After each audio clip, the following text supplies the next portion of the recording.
Hello. Well, hello. Um, What do you got for us today? okay. Well, for some time we've been discussing the idea of creating a video blog for poster fans, and today is the kickoff of that. The plan for this is to have me, Glenn Troche, president of Psychedelic Art Exchange, blog on posters 1978 and before.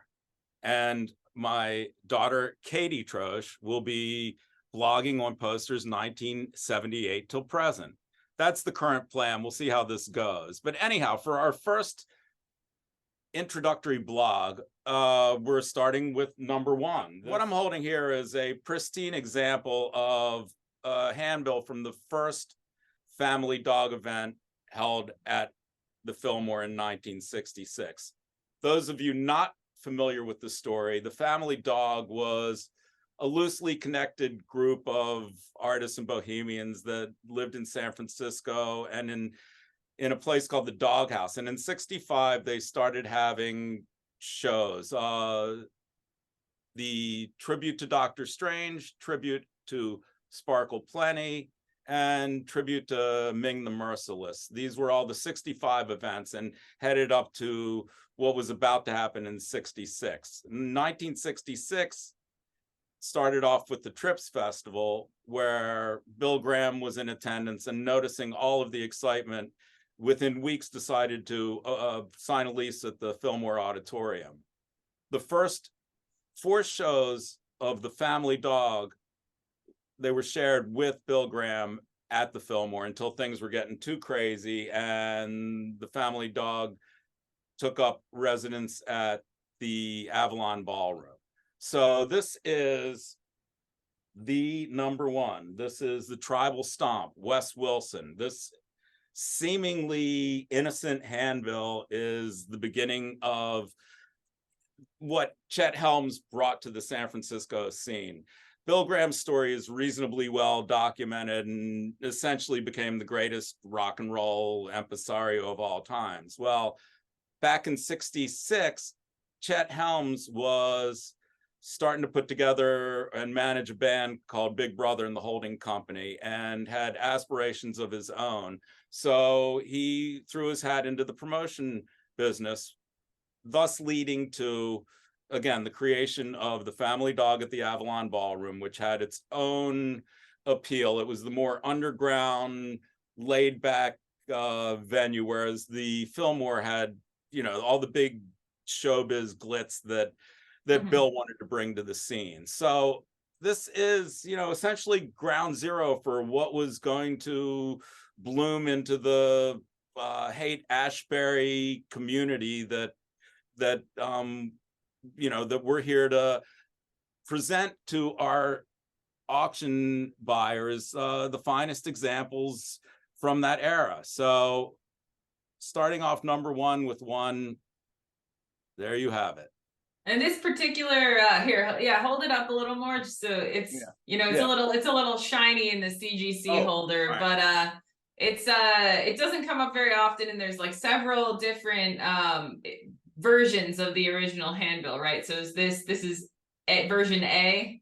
This is version A. There was also a yellow paper version and a blue paper version, which this stuff is ridiculously scarce, and I've only handled a couple examples of each over the years. The prize is the poster. The FD-1 right. Poster is printed on cardboard, and that's one of the grails. But the handbill is equally scarce, though. I don't want to sure, yeah. the impression that it's common, but yes, it's one of the most precious items in the whole genre. It's definitely not common because we haven't sold very many. No, like one or two, yeah. And every time they've hammered high, and I expect that this example, which will close in our March CGC sale, I think it'll break records. So we'll see how that pans out. But again, just to even have an example in hand is a powerful thing. So vidi well. And in 9.6 at that. Oh yeah, I mean, handbills weren't supposed to survive at all. It's a complete accident that something like this would stay in this condition. It was somehow kept out of harm's way for decades and preserved. So yeah, the whole quality to value thing is a real thing, especially here, because these, again, were never considered to be collectibles. I mean, they were souvenirs perhaps to some, but Sure. nobody was thinking 50, 60 years down the road when these would become, super scarce and valuable collectibles.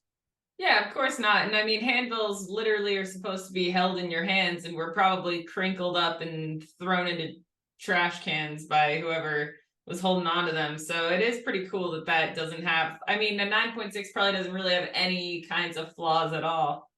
Not that I can really notice at this level. The differentiation gets very slim, and the grader, saw something that just kept it from being, another little bump. But I would beg anyone to try to find, a better example.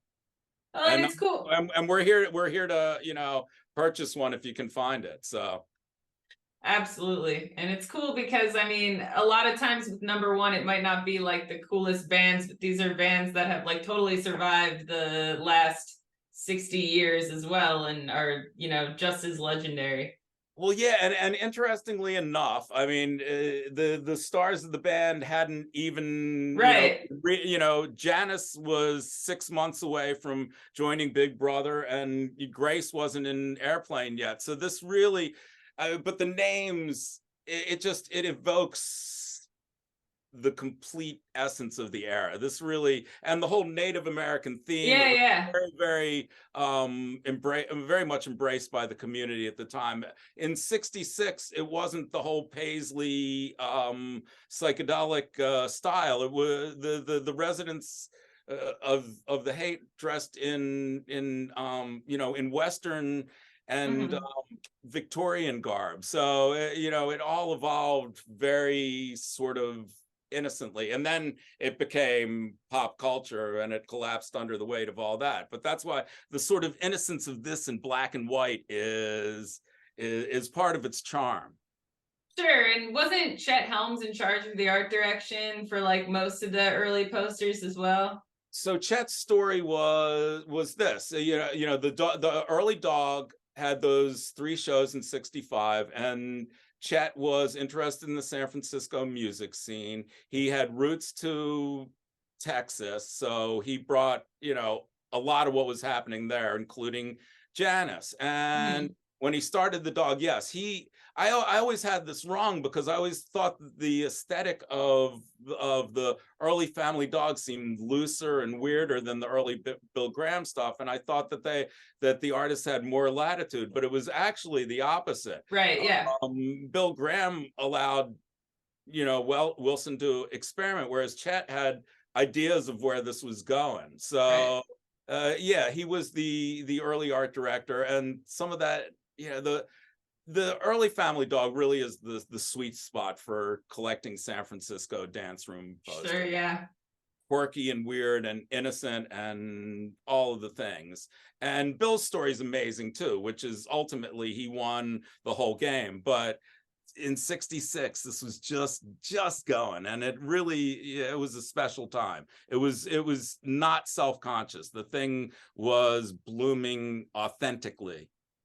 Sure. And I mean, also like the Fillmore scene lasted a few years longer and has a lot more like of a catalog than the Avalon stuff. So I guess that would make it a little more like, hard to come by.